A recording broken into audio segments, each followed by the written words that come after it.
នេះគឺជាដំណើរកំសាន្តទៅគិរីរំមកយប់2ថ្ងៃបងប្អូននេះគឺជាសកម្មភាពដែលយើងចេញទៅផ្លូវលបឿនលឿនហើយឡើងទៅលើភ្នំគិរីរំបងប្អូនហើយពេលដែលយើងឡើងទៅដល់លើភ្នំគិរីរំហ្នឹងគឺយើងបានបើកកញ្ចក់មើលទេសភាព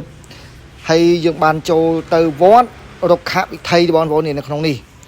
ពេលដែលយើងចេញពីវត្តរុក្ខវិថីមកយើងក៏បានធ្វើដំណើរទៅរីសតមួយដែលនៅលើភ្នំគិរីរំតែខ្ញុំអត់ប្រាប់ឈ្មោះទេបងប្អូនតែពេលដែលយើងទៅហ្នឹងគឺយើងអត់បានគេនៅរីសតនោះទេដោយសារមានបញ្ហាតិចតួច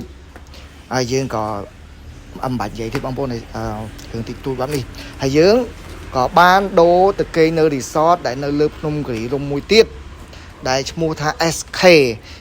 បន្ទាប់ពីយើងបានរៀបចំរៀបដាក់ចូលកន្ទប់ហើយយើងក៏បានញ៉ាំអីជុំគ្នារំលេងកំសាន្តជាមួយបងប្អូនញាតិពធយើងបងប្អូនហើយពេលដែលស្អែកឡើងក៏យើងបានតាមធ្វើដំណើរទៅទឹកជ្រោះជាន់ទី1លេងហើយយើងក៏ឡើងទៅលើគិរីរំដែលគេទៅនឹងធ្វើថ្មីដែលនៅលើខ្ពស់ជាងគេបងប្អូនយើងក៏បានដើរទស្សនាលេងថតវីដេអូថតរូបដើម្បីចែករំលែក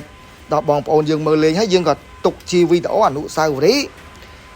ពេលណាតំណេយើងមើលក៏លេងកំសាន្តអារម្មណ៍ផងដែរបងប្អូននេះបងប្អូនអាចមើលនិងអាចទស្សនាពីទេសភាពដ៏សែនស្រស់ស្អាតនៅលើភ្នំគិរីរំដែលមាន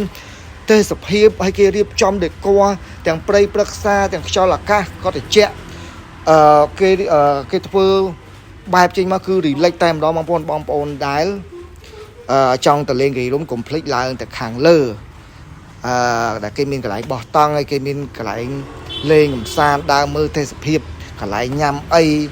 យ៉ាងទៅគឺច្រើនមែនតើបងប្អូនខ្ញុំបានដើរថតរូបលេងជាមួយញាតិមិត្តប្រធនខ្ញុំក៏បានដើរទៅកន្លែងសួនផ្កាហើយនៅទីនោះក៏គេមានលក់ដូចជាភេសជ្ជៈអីផ្សេងម្ហូបញ៉ាំផ្សេងច្រើនមែនតើបងមើលវីដេអូនេះបងប្អូនដឹងហើយបន្ទាប់ពីខ្ញុំចប់ពីលើគិរីរំវិញបងប្អូនខ្ញុំក៏បានទៅមើលសួនបន្លែធម្មជាតិដែលគេដាំនៅលើភ្នំគិរីរំទៀតពិតជាលយមែនតើឥឡូវគេបានដាំបន្លែធម្មជាតិហើយថែមទាំងបានដាំស្ទ្រូប៊េរីបានទៀតនៅលើគិរីរំយើងឥឡូវបងប្អូនអាចដាំស្ទ្រូប៊េរីដុះទៀតនេះបងប្អូនអាចទិញហើយបងប្អូនអាចដើរកាត់ដោយខ្លួនឯងបានលេងកំសាន្តហើយបានសប្បាយហើយបានបន្លែធម្មជាតិញ៉ាំហើយតម្លៃធូរថ្លៃទៀតបងប្អូនអាចទៅរកបានបងប្អូនជិះឡើងទៅលើគិរីរំទៅនៅខាងស្ដាំដែរគឺឃើញហើយបន្ទាប់ពីយើងបានបេះហើយយើង